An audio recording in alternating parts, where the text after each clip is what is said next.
Everyone, and welcome to another Monday front office updates with Scouting the League. An overwhelming, mostly positive reaction to last week's show as people appreciate the news and notes on front office movement. One of those elements of football that for years has gotten brushed under the rug, maybe forgotten about a little bit, but not with Neil Stratton here. We are going to bring it to the forefront, and hopefully you like what you hear. If you like it, make sure you like, subscribe, share wherever you're listening and watching. Apple Podcasts, Spotify, on YouTube, wherever that is at. Leave us comments. Reach out to us. It is always really nice to hear directly from you guys out there. Certainly makes everything we do a little more tangible when we do hear from those in the industry that are sometimes hearing for the first time the news that we mostly Neil. I throw the we in there, take a little bit of credit for it, but mostly Neil is breaking. So plenty to cover today. We're going to jump right in. Neil Stratton at Inside the League is where you can follow Neil. Stay on top of all these transactions, all this front office movement. Neil, I'd imagine for the last week and a half, your phone has been buzzing pretty consistently. I'd imagine for the next week or so, coming out of rookie minicamp 2, that's going to be the case. Before we jump into the news, though, Neil, we had a question from one of our listeners, Football on the Know, a guy that we've talked about, Champ Kelly. How is Champ viewed in a future GM role? Is that a spot where we think we're going to see his name pop up here at some point? Well, let's talk about how he's viewed, I think, by football people first. I think Champ is at the very top as far as respect from his peers and what have you. For those that don't know, Champ has run a camp, I think, in Chicago. Correct me if I'm wrong, maybe in Florida, I'm not sure. For the underprivileged for years. He doesn't get any credit for that. He doesn't seek any credit for that. It's just something he does. So, as a man, he's tip top. As a as far as qualifications, there are a few people that I can think of that are more qualified. Champ has been an agent. He's worked on the arena side, I think, on his way up. Really paid his dues that way. Worked with the Bills in a senior position, assistant GM for the Raiders. Now he's with the Dolphins, in among a lot of talented people as well. And I do think that it's a matter of time. The difficulty is there's only 32 of these jobs, and I think most people were expecting him to get elevated in Las Vegas for that 1 year when he kind of took over, I think, and kind of finished that year up and handled himself with aplomb there. It's just when that didn't happen, obviously it was a setback, but I don't think that the respect and the regard for Champ across the league has diminished at all. And I think it only helps him that he's been able to go to Miami. And if they can bounce back this year, I think especially he's got a great one more great feather in his cap. So I think it's just a matter of time with Champ. It's just, again, there's only some of these jobs around, and he's a guy who's handled himself well everywhere he's gone. I think he's highly regarded. He's done an awful lot of things. He's got a great resume. It's just a matter of being patient, I think, for Champ. Yeah, again, that's one of those where I've met Champ, I've shaken hands with Champ, and again, one of those guys where again you hear rumblings on the road like, hey, this guy's he's really happy where he's at. That's always one of my questions. You get up to these high level executives, and as we've talked with some of our former GMs and high level, like that GM, you step into that GM role, and a lot of time is spent not on football. And again, that's always one of those questions. Does Champ want to be a GM? I have no idea. I have no insight into that. Again, maybe he's turned down opportunities before, but again, everything about him, everything about his resume and the way he is viewed by people would say, hey, yeah, he's deserving of at least an interview in the future. So there you go. Football on the Know. There is your answer, Champ Kelly. Probably a guy we will see. Again, expect him in this next cycle, and again, hopefully for Champ, and that's something that he wants. So there you go. For other questions, Football on the Know gets the first one on here today as we talk about front office updates. Make sure you leave those comments, questions, whether it's on Twitter, on YouTube, wherever it is at. So let's get into everything going on. Again, the hot pipeline right now, LA to Jacksonville. Neil, since we were on last Monday, Brian Hill, I believe is Michael Pierce, Brian Zanders. Again, it's continuing to roll along. Where are we at with that kind of pipeline following James Gladstone down to Florida? Let me start by saying I don't have confirmation that Michael's going to Jacksonville per se. He is no longer on the Rams website. But what I can tell you, and I think I discussed this in the wrap on Friday, is when the Rams were the winners of the best draft award last year. They're the ones that took the title, and they don't send a lot of people to the combine. That's just not their thing. They do things differently. Well, they were very specific about sending Michael last year. Well, I say last year, last combine in February, because they wanted him to come in and be the one that picked up the award himself, just as a way of kind of honoring and recognizing him. They thought that highly of him. So a lot of scouts and administrators and executives, when they disappear from a website, you're kind of not sure what their status is.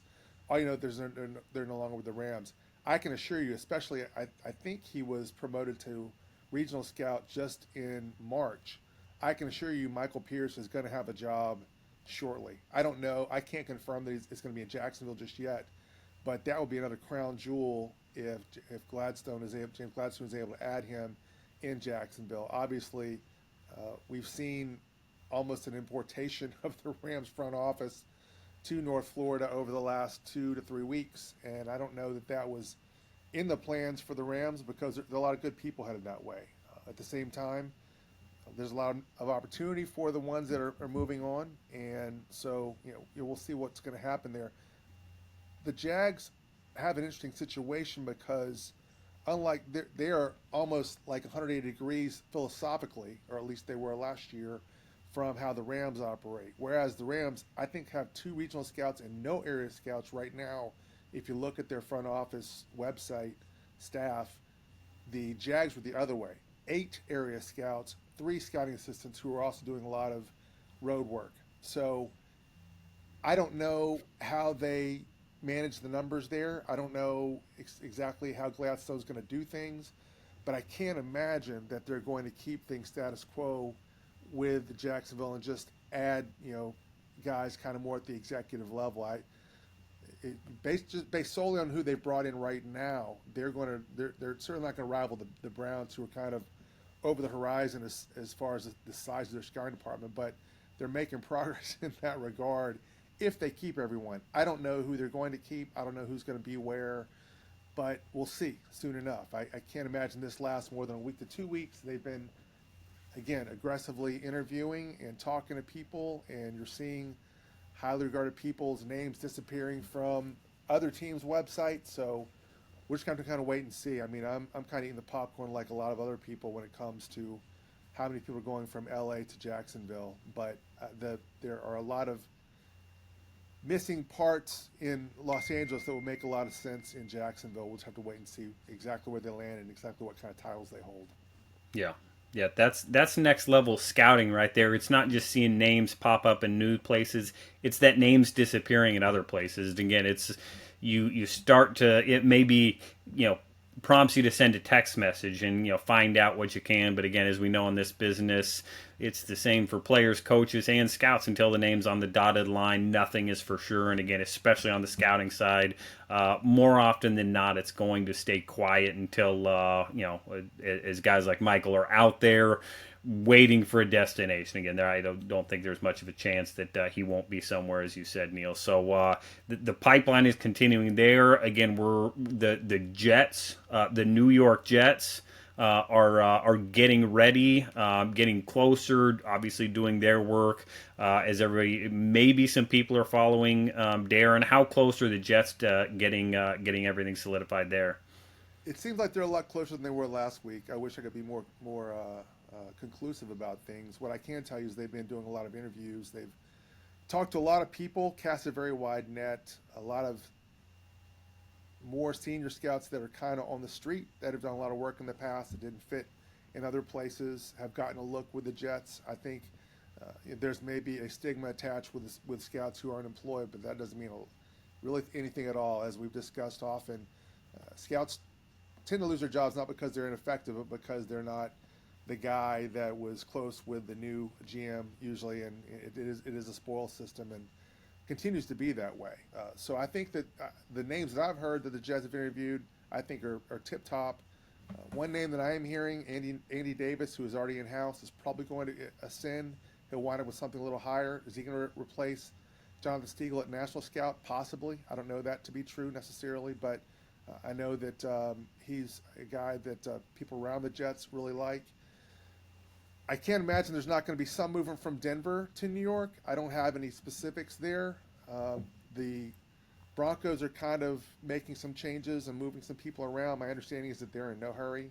They're kind of there some key people that are taking vacations, and we're not going to hear a quick resolution in the Mile High City per se. But I do think we'll start to hear something soon from the Jets, and I think most of it will be in house. We'll get some people that I think came from good opportunity that were deserving of opportunities that will be hired there as well. So I think if I'm a Jets fan, I feel really good about the direction Darren Muji's taking that team with regard to its staff. Now, again, not to say we're fans of Joe Douglas, not to say that he did poorly. One thing that I think he did right was, from what I'm told, he was able to get his scouts renewed last year. We talk about on this podcast that the standard scouts contract is 2 years. So even the ones that are going to get maybe left behind in the new Muji administration, hopefully at least have a year of security there, so they're not left completely high and dry. And we always like to see that. We're fans of scouts across the board, and it's always difficult when a new GM comes in and kind of sets things in a different direction. It's good if you can at least have a little bit of runway there to look for your next opportunity. Yeah, absolutely. It's, again, just like you said, again, sometimes good scouts for no other reason than I don't really know the new regime. Again, find themselves with new jobs or looking for new jobs. One of those guys we hit on last week, AJ Highsmith, not on the street long, new home in New England. Is that correct, Neil? That's correct. He'll be the director of pro personnel there. AJ had more than just the New England opportunity. Obviously, not bearing the lead here, but his father, Alonzo, who's I've been a big fan of for a long time. I think he's deserving a GM shot. At any rate, he's a senior personnel executive there. Don't see a lot of teams where you have more than one family member, but I think it's warranted there. It's going to be kind of a new role for AJ, who's primarily been on the college side heretofore. So it's a great way, I think, to continue to build his resume. I see him as a rising guy, and again, a prime example of a guy who kind of the music changed with a new GM, kind of got left with a chair, but it wasn't due to ineffectiveness. Yeah. Couple guys that are perhaps looking for new homes now. Antoine Murray with Tampa Bay. Again, a guy that I spent a lot of time at Midwest schools with. Always got along with Antoine really well.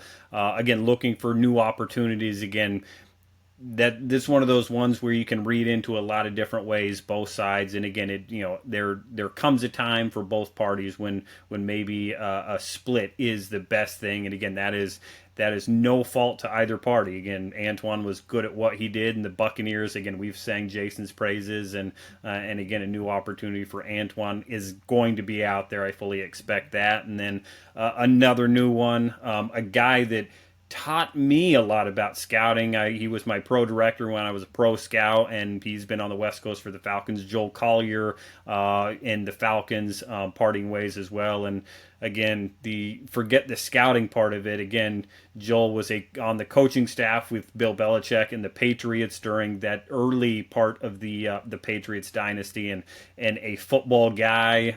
Again, football bloodlines with his dad. Again, is good a guy on the road. Again, and I can't say enough for my personal development what Joel did for me. And again, whatever he chooses to do, again, all the power to him. And I'm looking forward to talking to Joel whenever that time comes.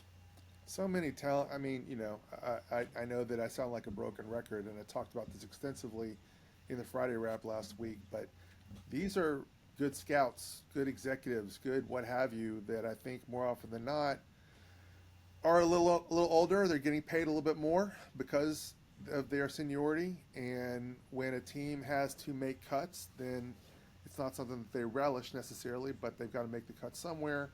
Owners are not quite where I guess you and I would probably believe they should be, Rodrik, with regard to having a budget with a lot more flexibility when it comes to scouts. They're still thinking we got to pay these analytics guys, we got to pay these senior guys that are coming in. That means someone's got to go, and unfortunately, in this case, it was Joel. And I think Joel's going to have some opportunities on the college side. I know that there are a few people, at least one major school that he's talking to. So hopefully he'll land on his feet, and there'll be a happy ending to that story. But for right now, not going to be with the Falcons front office any longer. One more before we kind of wrap it up today. Again, the team that seems like they're have been in the news since new GM Mike Borgonzi's gone. Tennessee, they've made some changes, made some early changes, some big changes last week. Where is Tennessee at, Neil? Expecting here's some names this week. You've got Chad Brinker there, who's the president of football operations. He's working collaboratively with new GM Mike Borgonzi, as well as Dave Ziegler, who's the assistant GM. You've got a lot of firepower there, a lot of good organizations represented, and they're working through things. My understanding is that Ziegler is really hands-on with respect to the scouting systems that are coming in, which will be tomorrow's area scouts, and then even further, there'll be executives one of these days. He's really trying to groom those guys, get that right. Chad Brinker is working with Borgonzi as far as the other positions that are open, which are primarily pro. We heard from early on that they were going to be retooling their pro scouting staff, and they've done that. And right now, I'm still kind of waiting to hear who's in line to take over now that Brian Gardner's out, a number of his former staffers. So waiting to hear there, but I think we're going to hear something, I would estimate, in the next 72 hours on the resolution there, and especially now that rookie mini camp is out of the way, everyone can kind of move on and try to populate their front offices the way they need to. So no answers yet, but answers are coming. Yep, absolutely. This week, most certainly going to bring about more changes. Again, that's again, as we said, additions to staffs that are expecting change, and again, maybe that means that some of these other franchises who are going to lose good scouts maybe have to do some later summer work, have some names in the pipeline, scouting assistants bumped up, all that kind of good stuff. But for all those updates, make sure you are following Neil. He is at Inside the League. If you are not signed up for his Friday wrap, go to his X page, sign up for that Friday wrap. It is free. It comes, interesting enough, on Friday, as that Friday wrap would indicate. And again, is going to have a ton of news and insight on everything in the football world. We will be back Wednesday this week to talk with Hayden Shue of Skill Corner, not just one of the great sponsors for the 2024 Inside the League Combine Seminar, but someone who is continuing to be part of a company that's revolutionizing the way the NFL handles objective decision making and player information. So again, it's going to be a really fun conversation with Hayden. So make sure you tune in. I'd imagine we may have some updates to add when we get that one as well. And the player tracking, the analytics, the metrics, I can promise the old school scouts that are listening, I've talked to Hayden about it. He's not looking, and it will not replace traditional scouting. Don't worry about that. It's going to be a great conversation, and that is going to be, make sure you tune in this Wednesday. Until then, make sure you are picking up cover-to-cover information on that 2016 draft value picks. You can see I've already got my first tab in there. Again, a book, third book by Neil Stratton. Again, something we spent pre-combine pre-draft talking all about the Atlanta Falcons 2016 draft. But again, I believe it's the 8 selections in that draft. Obviously, the Laramie Tunsil, but again, a bunch of really good stories. Again, books like these, I could fly through it, and then I would just end up rereading it. So I think I've reread a couple sections 3 or 4 times already. Neil, it's a good one already. Again, we'll see. How much I might have to get some duct tape on it at some point, because I'm going to wear this thing out cover to cover. But make sure you check out Value Picks, Neil's third book, and then while you're getting them, go ahead and just order all 3. Neil, the 3 books are starting at the beginning. First one. Oh, I'm sorry. Moving the Chains, which is a little more. I'm gonna be honest. It's a little more directed, especially if you're a parent who's trying to get your son into the league. But then the next one is Scout Speak, and I think if you have made it this far in this podcast, you probably have some interest in how evaluation works and how a scout's life works and how the business works. And that was kind of our focus there.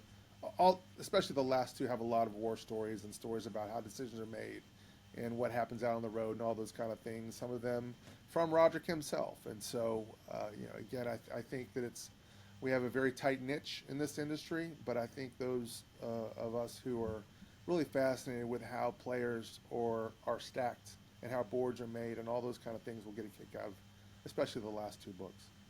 Yeah, absolutely. So go check them out. They are on Amazon. You can get them there.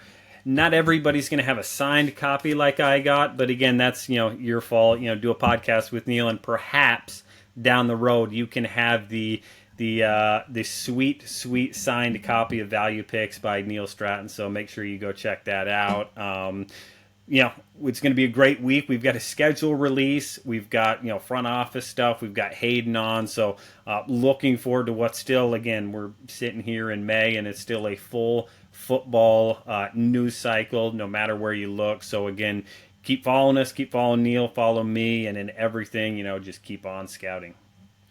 Agents, before we go, make sure you go check out Agent Live 360. It is at agentlive360.com for everything you need for your agency, from players to coaches, managing profiles, tracking invoices, sending invoices, getting paid, keeping up on every element of your entire agency. Notification emails, file folder storage, ROI, transactions, invoices, calendar, contracts, teams, reps, everything all in one spot for you. That is Agent Live 360. Hop on, request a demo. Yours truly will hop on, walk you through it. I can promise you we will talk some football as well.